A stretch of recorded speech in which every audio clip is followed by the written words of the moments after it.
En 1290, dans les murs dorés du château ducal de Bourgogne, naît une petite fille dont le destin basculera l'histoire de France. Marguerite de Bourgogne voit le jour avec tous les atouts d'une future reine. Son père, Robert II, duc de Bourgogne, règne sur l'un des duchés les plus puissants du royaume. Sa mère, Agnès de France, porte dans ses veines le sang royal puisqu'elle est la propre fille de Saint-Louis. Cette naissance n'est pas un hasard. Les grandes familles de l'époque calculent chaque alliance, chaque mariage. Marguerite grandit dans un monde où sa beauté et son rang la destinent à épouser un prince. L'éducation qu'elle reçoit prépare une future souveraine. Elle apprend les bonnes manières, la piété, mais aussi l'art de la conversation et le goût du luxe qui caractérisent la haute noblesse. À 10 ans, son avenir se dessine. Philippe le Bel, roi de France, cherche des épouses pour ses 3 fils. La politique matrimoniale de l'époque exige des alliances stratégiques, et la petite Marguerite représente un parti idéal. En 1300, les négociations commencent. Les pourparlers s'éternisent. Mais en 1301, le contrat de mariage est signé à Vincennes. Marguerite épousera Louis, l'héritier du trône de France. Les années d'attente se succèdent. Les guerres contre les Flamands retardent les festivités, puis la mort de la reine Jeanne de Navarre en 1305 oblige à reporter encore la cérémonie. Marguerite a maintenant 15 ans quand elle épouse enfin Louis à Vernon le 23 septembre 1305. La cérémonie se déroule sans faste particulier, mais elle devient reine de Navarre par ce mariage. Louis n'est pas un époux facile. Surnommé le Hutin, le querelleur, il possède un caractère difficile qui lui vaut bien des ennemis. Il aime l'embrouille, les disputes, et semble incapable de sortir quelque part sans finir dans une querelle.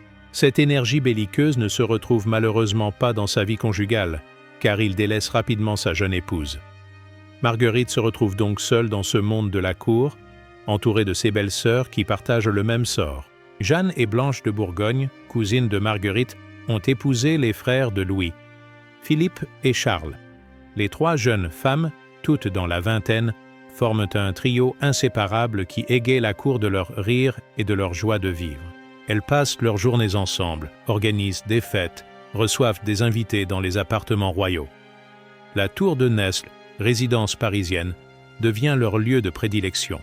Cette tour massive, construite vers 1200 sur la rive gauche de la Seine, fait partie des fortifications de Philippe Auguste. Haute de 25 mètres, elle offre une vue magnifique sur Paris et la Seine. C'est dans ce cadre que Marguerite rencontre Philippe d'Aunay. Ce jeune chevalier normand possède tout ce qui manque à son époux. La beauté, l'esprit, l'attention qu'elle mérite. Philippe d'Aunay n'est pas seul, son frère Gauthier l'accompagne souvent à la cour. Bientôt, Blanche de Bourgogne succombe elle aussi au charme de Gauthier. Les 2 frères d'Aunay ne sont pas de simples aventuriers. Ils appartiennent à la petite noblesse normande et servent comme écuyers à l'hôtel royal. Leur position leur donne accès aux appartements royaux, leur permet d'approcher les princesses sans éveiller immédiatement les soupçons. Ils sont beaux, cultivés, spirituels, tout ce que les épouses royales trouvent excitant après la froideur de leurs maris respectifs. Les rencontres se multiplient dans la tour de Nesle. Pendant près de 3 ans, de 1311 à 1314, Marguerite et Blanche vivent une passion secrète avec les frères d'Aunay. Elle leur offre des cadeaux, des aumônières brodées qu'elles ont confectionnées de leurs mains.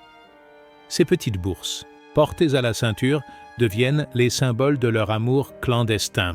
Marguerite donne naissance à une fille, Jeanne, en 1311.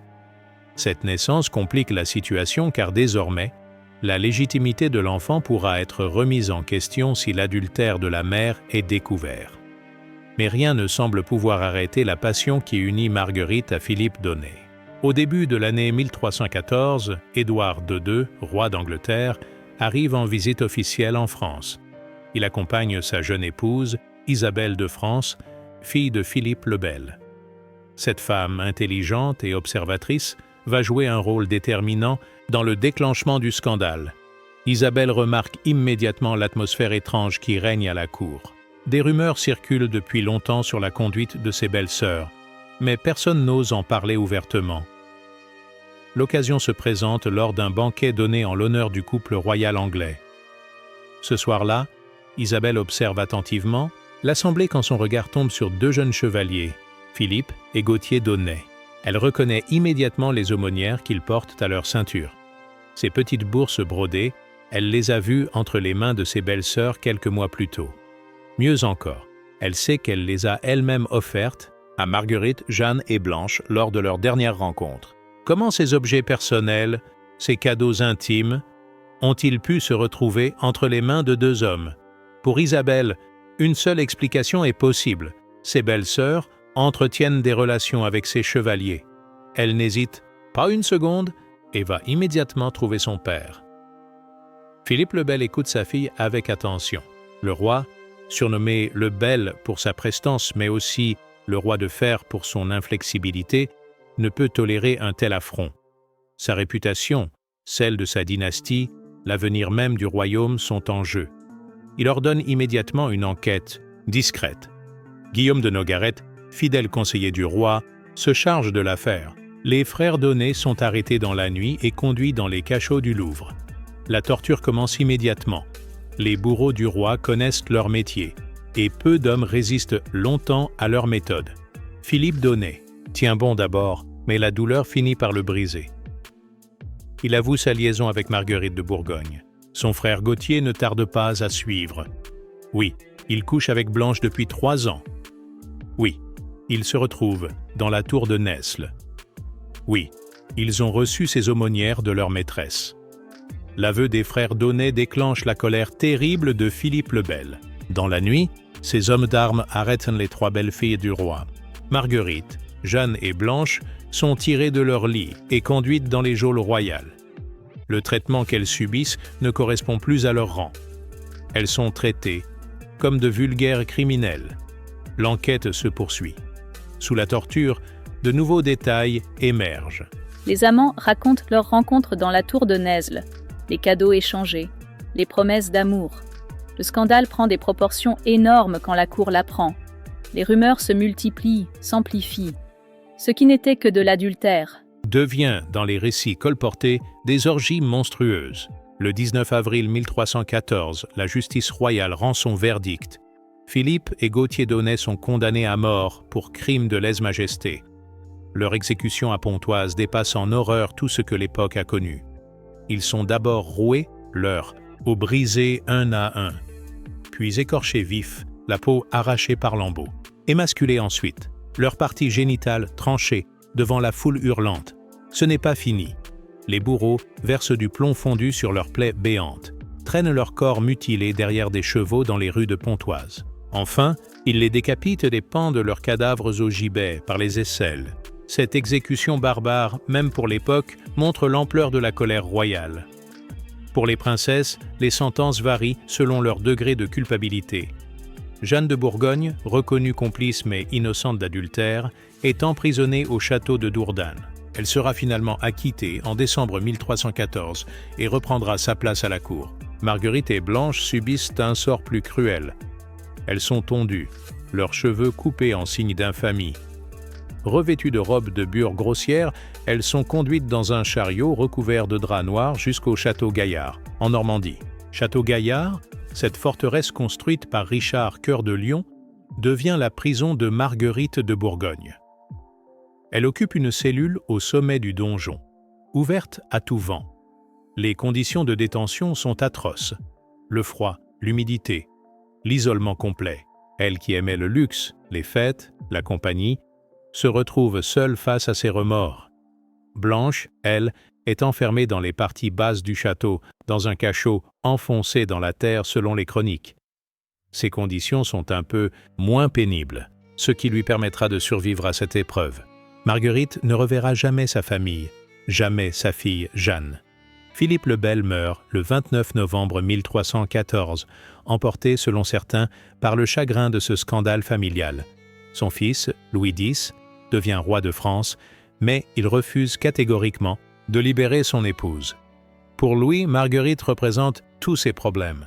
En tant qu'homme, il est un mari trompé, humilié publiquement. En tant que père, il doute maintenant de la légitimité de sa fille Jeanne.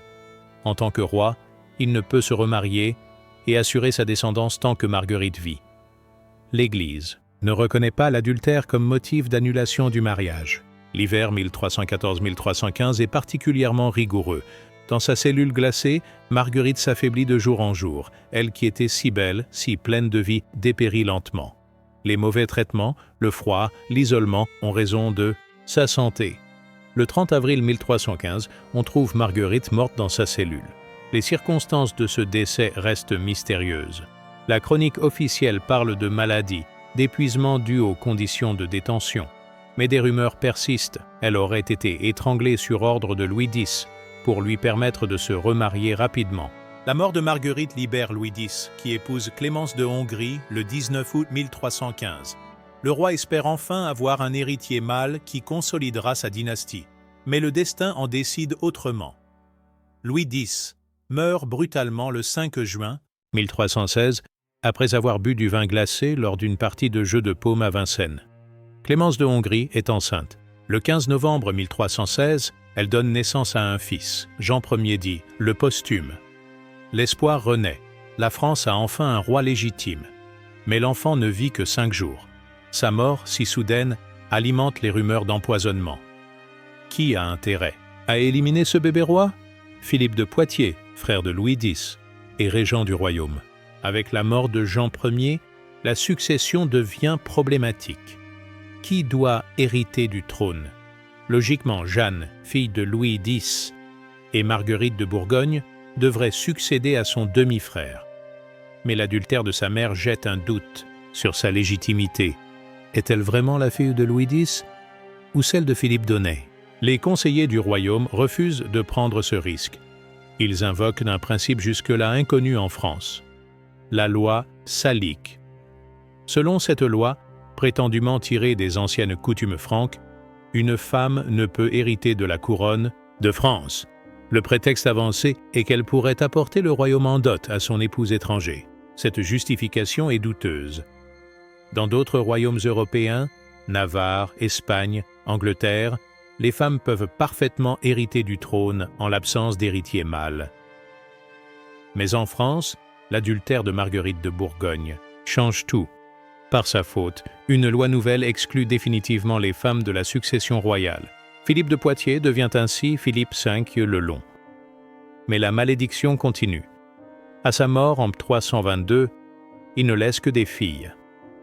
Son frère Charles IV le Bel lui succède. Ce dernier a eu la précaution de répudier sa femme Blanche de Bourgogne, l'autre adultère de 1314, et de se remarier. Mais quand il meurt en 1328, il ne laisse également que des filles. La guerre de Cent Ans commence. La mort de Charles IV en janvier 1328 marque la fin de la dynastie capétienne directe. Pour la première fois depuis Hugues Capet, il n'y a plus d'héritier mâle en ligne directe. Les conseillers du royaume doivent choisir le nouveau roi parmi les collatéraux. 2 prétendants se dessinent.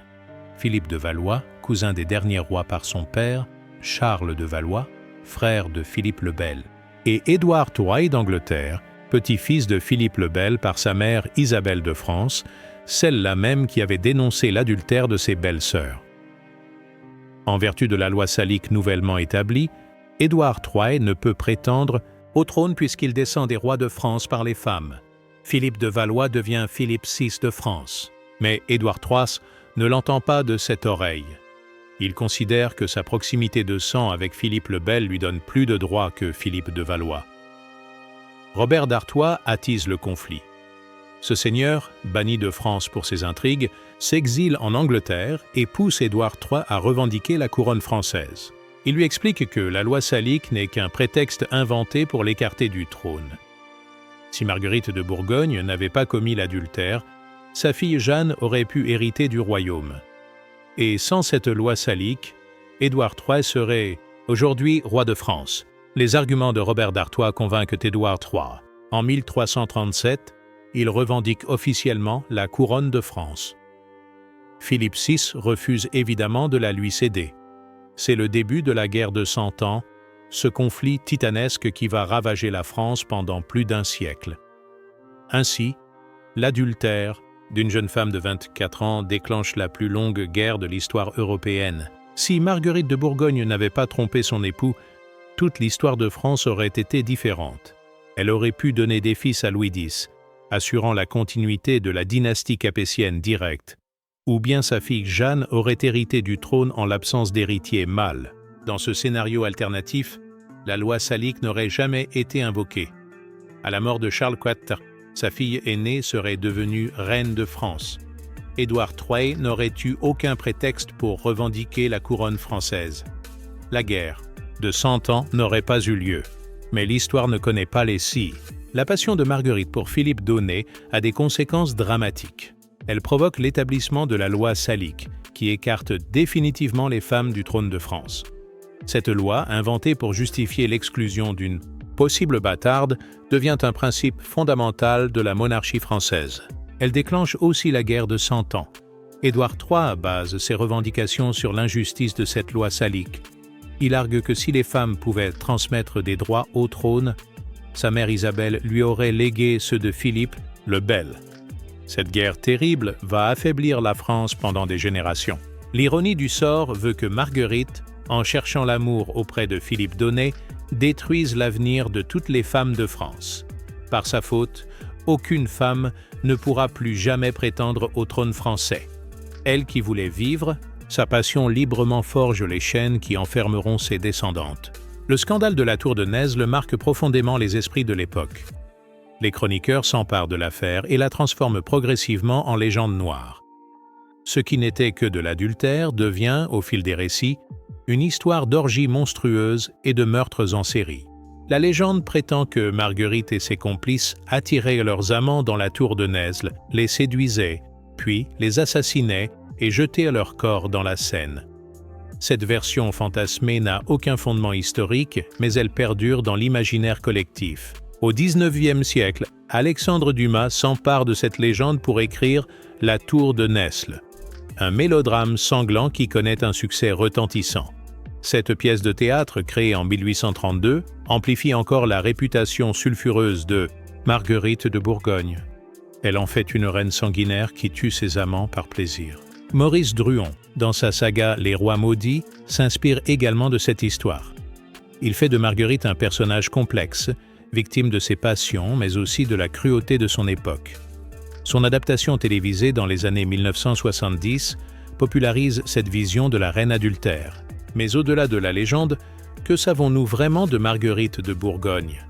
Les sources historiques la décrivent comme une jeune femme belle, spirituelle, aimant le luxe et les plaisirs de la cour. Elle n'était pas différente des autres princesses de son époque, si ce n'est qu'elle a eu le malheur d'être découverte. Car l'adultère était monnaie courante à la cour de France. Les mariages aristocratiques étaient des alliances politiques, pas des unions d'amour. Les épouses cherchaient souvent ailleurs l'affection qui leur manquait dans leur foyer. Marguerite a simplement eu la malchance de tomber sur une belle-sœur observatrice et indiscrète. La vraie tragédie de Marguerite. La vraie tragédie de Marguerite n'est pas son adultère, mais ce qu'elle en coûte à la France. Cette jeune femme de 24 ans, éprise d'un beau chevalier, ne mesure pas les conséquences de ses actes. Comment pourrait-elle imaginer qu'en offrant une aumônière à son amant, elle déclenche une guerre qui durera 116 ans? Son histoire révèle la fragilité du pouvoir royal au début du XIVe siècle. Philippe le Bel, malgré sa puissance apparente, ne peut contrôler sa propre famille. Le scandale de ses belles-filles ébranle si profondément son autorité qu'il en meurt peut-être de chagrin quelques mois plus tard. Elle montre aussi comment un événement privé peut avoir des répercussions politiques majeures. L'adultère de Marguerite n'est qu'une affaire de cœur, mais il remet en question la légitimité de sa fille, donc l'avenir de la dynastie. Face à cette crise, les conseillers du royaume inventent la loi salique pour préserver la stabilité du pouvoir. Cette loi, créée dans l'urgence pour résoudre un problème immédiat, devient un pilier de la monarchie française. Elle survit à tous les changements de dynastie, de la fin des Capétiens à la Révolution française. Même Napoléon, qui bouleverse tant de traditions, respecte ce principe en excluant les femmes de sa succession. La mort de Marguerite de Bourgogne reste l'une des énigmes de cette histoire. Officiellement, elle succombe aux mauvaises conditions de sa détention à Château-Gaillard, le 30 avril 1315. Mais cette version soulève des questions troublantes. Le timing de sa mort est particulièrement suspect. Louis X, vient de monter sur le trône et cherche désespérément à se remarier pour assurer sa descendance. La survie de Marguerite l'empêche de contracter une nouvelle union puisque l'Église ne reconnaît pas l'adultère comme motif de divorce. Plusieurs chroniqueurs contemporains suggèrent qu'elle a été assassinée. Giovanni Villani affirme qu'elle fut étouffée avec une serviette. François de Belforest prétend qu'elle fut emmurée vivante. Henri Martin évoque un étouffement entre deux matelas. Ces récits, bien que tardifs, témoignent d'une suspicion persistante sur les circonstances de sa mort. L'historien Maurice Druon, dans Les Rois maudits, résout cette question en faisant étrangler Marguerite par un sbire de Robert d'Artois agissant pour le compte de Louis X. Cette version romanesque n'a aucune preuve historique, mais elle reflète la conviction de nombreux historiens que cette mort trop opportune ne peut être naturelle. Que s'est-il vraiment passé dans la cellule de Château-Gaillard cette nuit du 30 avril 1315 ? Nous ne le saurons probablement jamais, mais le fait que Louis X se remarie moins de 4 mois plus tard suggère qu'il attendait impatiemment cette disparition. Une légende tenace associe le destin tragique de Marguerite et de ses beaux-frères à la malédiction des Templiers. Jacques de Molay, dernier maître de l'ordre du Temple, aurait maudit Philippe le Bel et sa descendance avant de mourir sur le bûcher le 18 mars 1314. Cette malédiction semble s'accomplir de manière spectaculaire. Philippe le Bel meurt en novembre 1314, quelques mois après l'exécution de Jacques de Molay. Ses 3 fils meurent successivement sans laisser d'héritier mâle, mettant fin à la dynastie capétienne directe. Le scandale de leurs épouses contribue largement à cette extinction. Louis X meurt en 1316 après un règne de 18 mois seulement. Son fils posthume Jean Ier ne vit que 5 jours. Philippe V succombe en 1322 sans descendance masculine. Charles IV s'éteint en 1328, mettant fin à la lignée de Philippe le Bel. En 14 ans, la malédiction a emporté 4 générations d'hommes. Cette coïncidence troublante frappe les contemporains. Comment expliquer autrement cette série de morts prématurées et d'échecs dynastiques ? L'adultère de Marguerite et de Blanche paraît être l'instrument de cette vengeance divine. En déshonorant leurs époux, elles compromettent l'avenir de leur lignée. Bien sûr, l'historien moderne ne croit pas aux malédictions, mais il faut reconnaître que le destin de la famille de Philippe le Bel est exceptionnellement tragique et que l'affaire de la tour de Nesle joue un rôle déterminant dans cette tragédie en jetant le doute sur la légitimité de la descendance royale. L'histoire de Marguerite de Bourgogne dépasse largement le cadre français. Ses conséquences se répercutent dans toute l'Europe médiévale. La guerre de 100 ans qu'elle contribue à déclencher implique non seulement la France et l'Angleterre, mais aussi leurs alliés respectifs, l'Écosse, le Portugal, la Castille, du côté français, la Flandre, le Saint-Empire, la Bretagne du côté anglais. Cette guerre transforme l'art militaire européen. Les victoires anglaises d'Azincourt et de Poitiers démontrent la supériorité de l'arc long sur la cavalerie lourde traditionnelle. Les innovations tactiques développées pendant ce conflit influencent tous les autres théâtres européens. Elles modifient aussi l'équilibre des puissances. L'affaiblissement de la France profite à l'Angleterre, mais aussi aux princes allemands et aux villes italiennes. Le Saint-Empire peut étendre son influence vers l'Ouest, tandis que les cités-États italiennes développent leur commerce avec l'Europe du Nord. L'établissement de la loi salique en France inspire d'autres monarchies européennes. Cette exclusion des femmes de la succession devient progressivement la norme, même dans des royaumes qui acceptaient auparavant l'héritage féminin. L'exemple français fait jurisprudence. Sur le plan culturel, la guerre de 100 ans stimule le développement des identités nationales. Français et Anglais se définissent par opposition à leurs ennemis héréditaires. Cette construction identitaire, née du conflit déclenché par l'adultère de Marguerite, influence durablement les mentalités européennes. Une femme victime de son époque. Au-delà des conséquences politiques catastrophiques de ses actes, Marguerite de Bourgogne reste avant tout une femme victime de son époque. Dans la société médiévale, les femmes de l'aristocratie n'ont aucune liberté sentimentale. Elles sont mariées dès l'adolescence, à des hommes qu'elles n'ont pas choisis, pour sceller des alliances qu'elles ne maîtrisent pas. Marguerite épouse Louis X à 15 ans sans l'avoir jamais rencontré auparavant. Leur union, négociée depuis des années par leur famille, vise uniquement à renforcer les liens entre la Bourgogne et la couronne de France. Les sentiments des époux ne comptent pas dans ce calcul politique. Louis X ne montre aucune affection pour sa jeune épouse. Surnommé le Hutin pour son caractère querelleur, il préfère les disputes politiques aux plaisirs conjugaux. Marguerite se retrouve délaissée dans un monde qui ne lui offre aucune alternative légale à cette solitude imposée. L'adultère devient alors sa seule échappatoire. Dans une société qui interdit le divorce et sanctifie le mariage, tromper son époux représente le seul moyen d'accéder à un semblant d'épanouissement sentimental. Marguerite ne fait que ce que font discrètement la plupart des femmes nobles de son époque. Mais Marguerite commet l'erreur de sous-estimer les enjeux politiques de ses actes. En tant que future reine de France, chacun de ses gestes peut avoir des répercussions dynastiques. Sa liaison avec Philippe d'Aunay ne remet pas seulement en question sa fidélité conjugale, mais aussi la légitimité de sa descendance et donc l'avenir du royaume. Cette incompréhension tragique entre vie privée et responsabilité publique caractérise le destin de nombreuses reines médiévales. Marguerite paie de sa vie une passion que ses contemporaines masculines auraient vécue sans conséquences graves. Si Louis X avait eu des maîtresses, personne n'y aurait trouvé à redire. Mais l'adultère féminin, lui, menace l'ordre dynastique et social. L'affaire Marguerite de Bourgogne révèle les faiblesses structurelles de la monarchie française au début du XIVe siècle.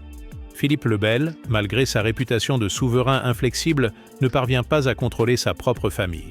Le scandale de ses belles-filles ternit durablement l'image de la royauté et affaiblit l'autorité monarchique. Cette crise démontre aussi l'importance cruciale des réseaux féminins dans la transmission du pouvoir. Les épouses royales ne sont pas de simples reproductrices, mais des actrices politiques dont les comportements influencent l'équilibre dynastique. Leur fidélité conditionne la légitimité de leurs enfants et donc l'avenir de la couronne. L'invention de la loi salique pour résoudre cette crise témoigne de l'adaptabilité du droit monarchique face aux situations exceptionnelles. Les juristes de Philippe V créent ex nihilo une tradition qui s'impose comme un principe fondamental. Cette capacité d'innovation juridique permet à la monarchie de surmonter la crise successorale, mais au prix d'une restriction définitive des droits féminins. Cette loi nouvelle illustre également comment les crises dynastiques peuvent modifier durablement les institutions.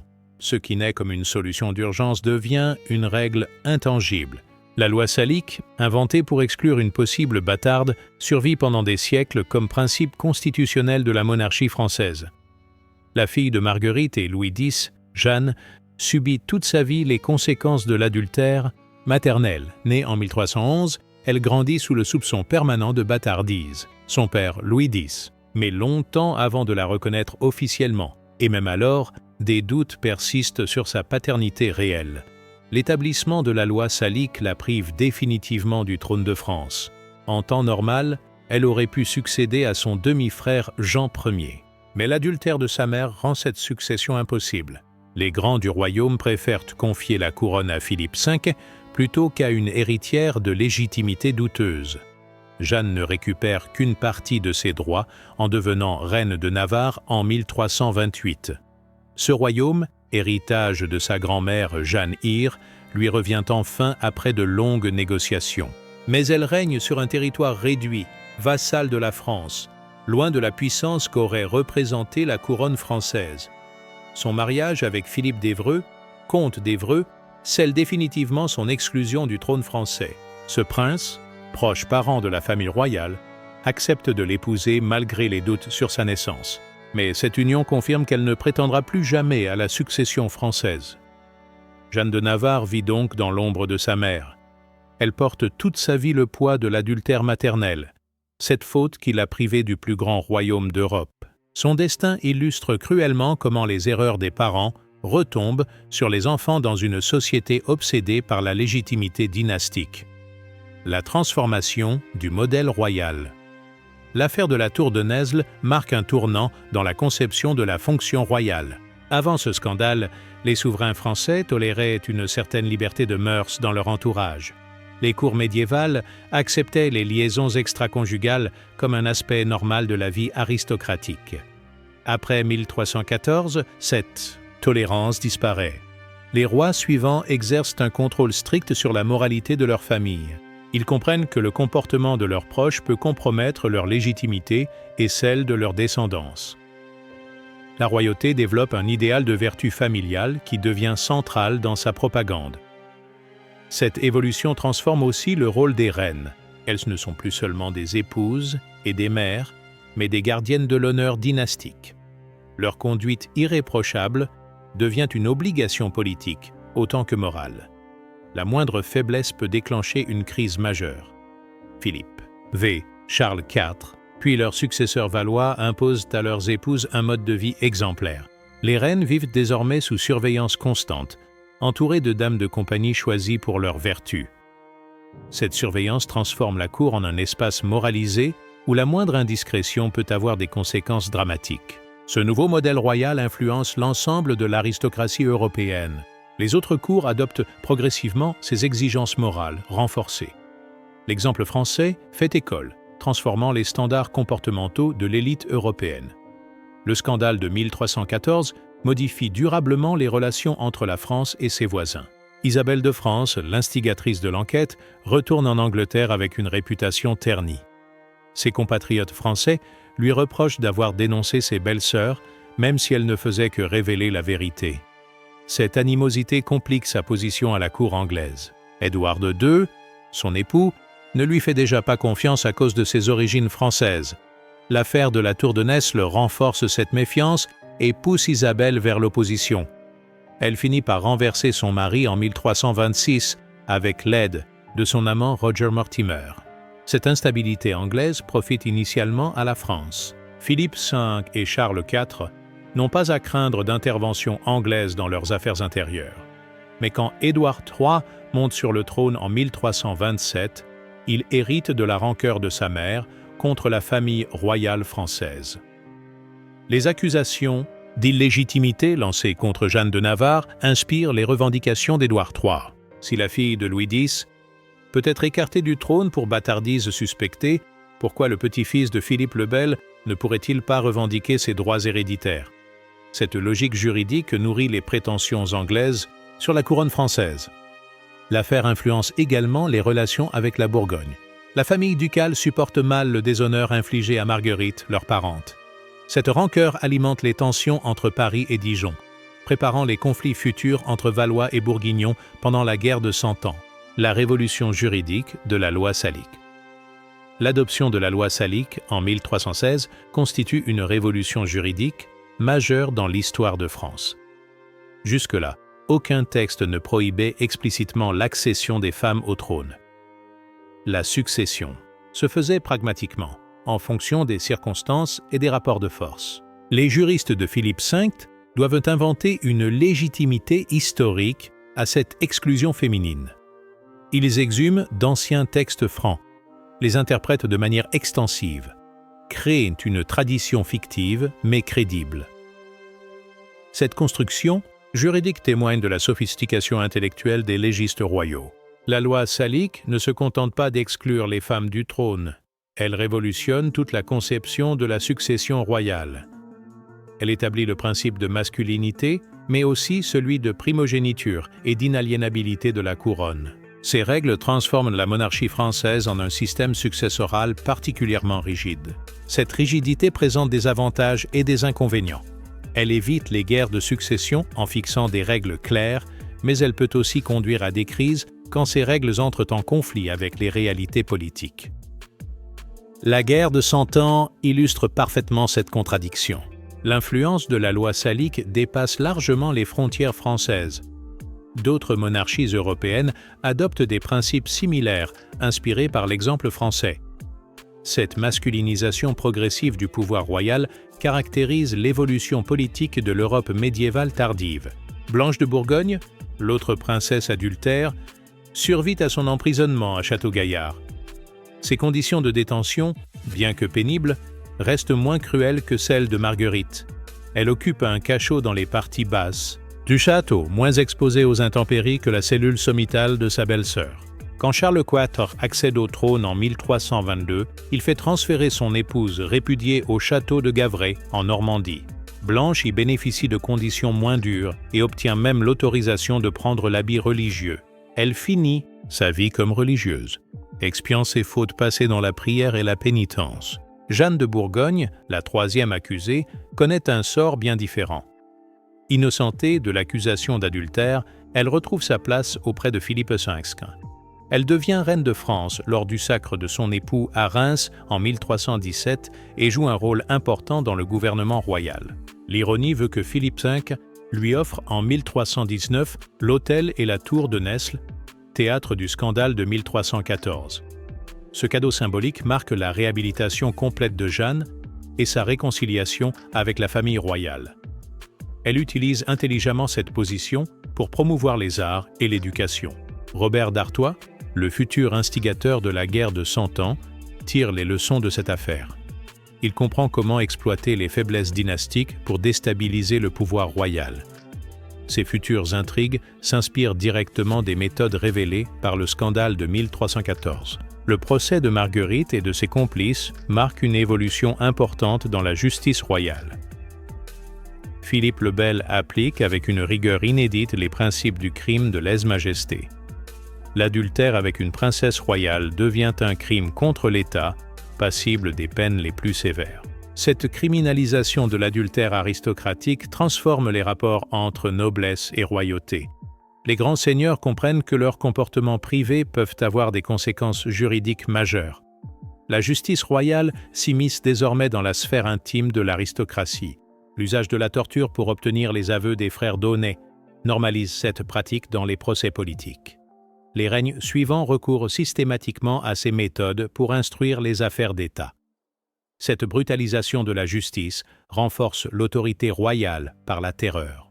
Les exécutions publiques d'avril 1314 établissent un nouveau standard de cruauté dans les châtiments exemplaires.